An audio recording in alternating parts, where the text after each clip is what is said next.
Hello दोस्तों, नमस्कार। दूरगामी दृष्टि में जयपाल सिन्हा जी आपका हार्दिक अभिनंदन करता हूं। दोस्तों, 9 दुर्गों का यह दिन, पावन दिन, साथ में श्री रामचंद्र जी की लीला का मंचन भी जगह जगह हो रहा है। तो कुल मिलाकर के यह पावन दिन ही कहे जाने चाहिए। और इसके ऊपर अगर किसी परिवार में किसी भी सदस्य का जन्मदिन है तो वो बड़े धूमधाम से ही इन अपने जन्मदिन को मनाएगा, ताकि उसके घर में खुशहाली बनी रहे, खुशियों का माहौल रहे और माँ का आशीष और श्री रामचंद्र जी के आशीषों के तले वह परिवार सदा फलता फूलता रहे। और यूँ ही ये ही अगर किसी ऐसे ही मुद्दे जब कहीं उभरते हैं, यानी कि वो धर्म को जोड़ने पर, और जब वो अपने इन देवी देवताओं को अपने मन में उतार कर उनके जीवन के आदर्शों को पालन करते हुए कुछ सीखने का प्रयास करते हैं, तो मुझे लगता है इससे बड़ी बात और क्या हो सकती है। और बहुत से लोग इन 9 दिनों में पाठ, पूजा, जप, तप, कीर्तन, जागरण तक भी करते हैं। तो इसी बीच अगर किसी परिवार में किसी सदस्य का जन्म होता है और उस जन्म में अगर जागरण और भोजन दोनों ही भक्तजनों के लिए आमंत्रित किया जाता है, तो इससे और भी खुशी की बात क्या हो सकती है। 28 सितंबर को, यानी 28 सितंबर 2022 को श्री तोमर जी के बेटे का जन्म दिन था, जिनका नाम दक्ष है। उनके जन्मदिन पर श्री तोमर जी ने एक जागरण के साथ साथ अतिथियों के लिए वहाँ पर प्रसाद यानी भोजन का भी व्यवस्था की थी। और जब उन्होंने हमें आमंत्रित किया था, जब हम वहाँ गए तो वहाँ पर, अब मीडिया वाले तो हैं ही कि वो न्यूज़ स्पीक के मुख्य संपादक भी हैं। जब उन्होंने हमें आमंत्रित किया तो वहाँ कई पत्रकार बंधुओं से भी हमारी मुलाकात हुई। और पत्रकार बंधु जब भी समाज के बारे में लिखते हैं, यानी कि समाज का आईना भी होते हैं पत्रकार बंधु, और जब वो समाज के बारे में लिखते हैं तो वहाँ पर हम एक दूसरे के साथ वो बातें तो उभर आती हैं, निकल आती हैं कि आपके यहाँ क्या चल रहा है, आजकल क्या मुद्दा छाया हुआ है। तो ये ऐसे मुद्दों के साथ साथ फिर भोजन व्यवस्था करके वही सब फिर मुद्दे भूल गए और माँ के जागरण में बिल्कुल सुनने पर बाध्य हो गए। जब इन जगहों पर आदमी जाता है तो अपने मन में माँ के गुणों को, उनके जो भी उनके अंदर इतने सारे गुण हैं कि उन गुणों को तो हम व्याख्या कर ही नहीं सकते, मगर इतना जरूर कर सकते हैं कि माता के भक्तों की कमी नहीं आज भी, और माँ के आशीषों का भी कमी नहीं। जो भक्त माँ के दर पे और लीला के मंचन पर अपनी एकाग्रता से, तन मन से इन चीज़ों को, यानी इन कार्य को, या जो से कोई भी कार्य दिया गया हो, तन मन से निभाने की कोशिश करता है, तो माँ का आशीष सदा उनके ऊपर बना ही रहता है। इसमें कोई दो राय नहीं। दोस्तों, जब हम श्री तोमर जी के यहाँ पर जागरण में आमंत्रित हुए तो यह जागरण हमें लगा कि ऐसे जागरण हकीकत में हर घर में हो। माँ शैलपुत्री से लेकर और सिद्धिदात्री तक सही माताओं से अनुरोध है कि भारतीय हर परिवार को धन धान से परिपूर्ण रखना, और ताकि वो अपने घर में भी आप लोगों की, यानी 9 दुर्गाओं की सच्चे मन से आराधना कर सके और उन्हें इतना धन, बल, बुद्धि और समझ देना कि वो हर बार आपके गुणों की, आपके, अब गुण तो हम कह नहीं सकते, क्योंकि अगर सारे स्याही, अगर समुद्र की सारा स्याही भी बना दी जाए और जंगलों को काट कर अगर कलम लेखनी भी बना दी जाए, तो तब भी यह असंभव कि माँ के गुणों का हम सही तरह से व्याख्या कर सकें। जब हम श्री तोमर जी के लक्ष्य, जो उनका बेटा है, उनके जन्मदिन पर गए तो बहुत से लोगों ने उनको बधाइयाँ भी दी और जागरण में भरपूर लुत्फ उठाने का प्रयास किया। और जब एकाग्रता होकर कोई जागरण सुनता है तो हकीकत में नींद भी गायब हो जाती है, और जब नींद ही गायब हो गई तो वहाँ पर भाग्य का उदय होना भी स्वाभाविक है। दोस्तों, यही बात जब हमारे रोंगटे दिल में आती है तो तन मन के रोंगटे भी खड़े हो जाते हैं, और यही रोंगटे जब खड़े होते हैं तो वहाँ पर किसी इंसान के अंदर वो भावना जागृत हो जाती है कि हकीकत में इस संसार में मानने वालों के लिए, जो देवी के भक्त हैं, जो माता के भक्त, जो देवी देवताओं के भक्त हैं, वो हकीकत में इस धरा पर हैं।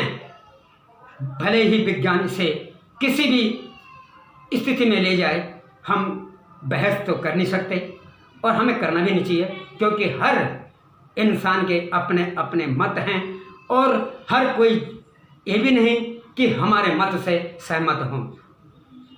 अब जिस बंधुगण को सही लगे वो जय माता दी कहना, और दीर्घायु की और हर चीज़ की एक नया, यानी जीवन में वो एक नया मोड़ दे सके, जीवन में एक नया उदयता प्राप्त कर सके, यही मैं श्री तोमर जी के परिवार को शुभकामना देता हूँ। और बधाई के पात्र भी हैं जिन्होंने यह आयोजन करके माता की स्तुति गान किया। इन्हीं शब्दों के साथ जय हिंद। और अब आप माँ के जागरण का लुत्फ उठाइए और जय माता जी जरूर लिखिएगा। अगर आप माँ के भक्त हैं जरूर लिखेंगे जय माता दी। जय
देवा जय गणेश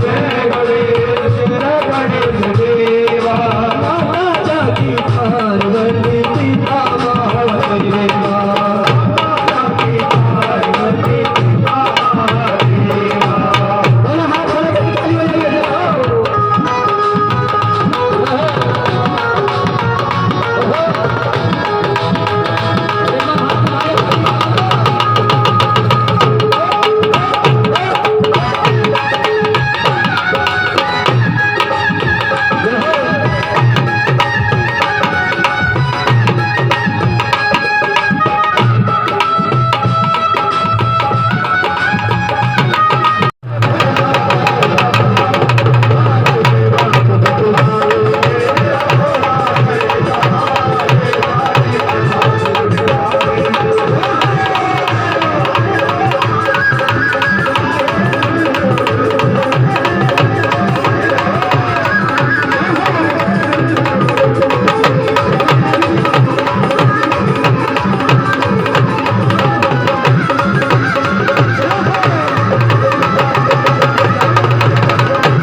शारदे की कृपा से।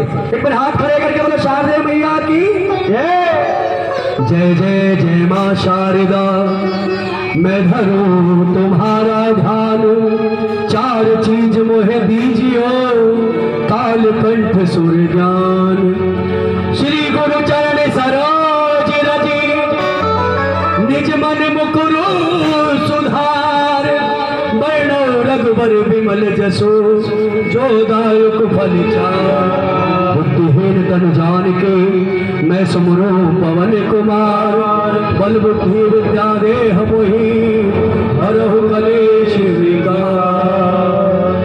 ओ हो मैया हम तो है बालक तेरे माँ। दोनों हाथ ऊपर बिल्कुल सीधे। भगवती ने जिसको दो सुंदर हाथ दिए हाथ उठाए, जिसको नहीं दिए उसके लिए मैं क्षमा चाहूंगा। हाथ ऊपर करो, ताली बजा के बोलो माँ शारदा माँ शारदा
पूजन में चली गुरु अपने के साथ। जय जय माँ हरि मिले किसी को